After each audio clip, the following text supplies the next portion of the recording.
આજે તો આપણું રિઝલ્ટ ના આવી જાય કાર્યક્રમમાં.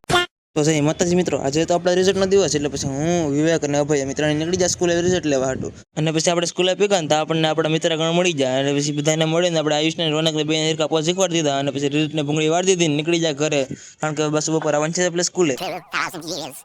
ને બપોર પછી આવી ગયા આપણે પછી સ્કૂલે ને ભેગા થઈ ગયા બધા મિત્રો પાછા, કારણ કે આપણે જવાનું છે વાય જંકશન ઉપર, કારણ કે આ છે ગુજરાત સ્થાપના દિનનો પ્રોગ્રામ. ને પછી બધા શાંતિથી બેસી જાય બસમાં, અમને બધા કરી દીધો છેલ્લી સીટ ઉપર કબજો. ને પછી આમ જ મસ્તી કરતા કરતા આપણી બસ થઈ ગઈ ચાલુ, એટલે પછી તાપી નદીનો નજારો નિહાળતા નિહાળતા આપણે આવી જાય લોકેશન ઉપર. ને પછી હાલતા હાલતા આપણે આવી જાય આપણી જગ્યાએ ને બેસી જાય બધા લાઈનમાં. અને આજે અમે શાંતિથી જઈને બેઠા જ હતા, અમને મોદી કાકા મળવા આવી ગયા. ને પછી અમે નાસ્તો કરવાનું શરૂ કરી દીધો, લાડ બધો નાસ્તો ખાઈને અમને ફ્રીમાં કોન્સર્ટ જોવાનો મોકો મળી ગયો. ને હજી કોન્સર્ટ પૂરો થયો હતો, અહીંયા શરૂ થઈ ગઈ પરેડ, ને પરેડ પછી શરૂ થઈ જાય રાસ ગરબા. ને આના પછીનો આપણો લાસ્ટ શો હતો બાઇક પરેડનો. બાઇક પરેડમાં અનોખા સ્ટન્ટ જોઈને આમ મજા આવી ગઈ. ને કાર્યક્રમ અહીંયા પૂરો થઈ જઈને આપણે ધીમે ધીમે ખસકાડી લીધી બસ બાજુ. ને ત્યાં રસ્તામાં પોલીસની ગાડીને થાંભલો માથે ચડાવી દીધી. ને પછી રાષ્ટ્રધ્વજને લાડ બધું માન આપે ને આપણે બેસી જાય બસમાં, ધીમેથી આપણે પૂગી જાય સ્કૂલે. ને પછી બધા હો ની ઘેર જવા માંડ્યા, જો અમારી સ્કૂલનો અડધી રાતનો નજારો. તો પછી બસ આદા વ્લોગમાં એટલું જ ને, બાકી લાઈક શેર ફોલો કરતા રહેજો.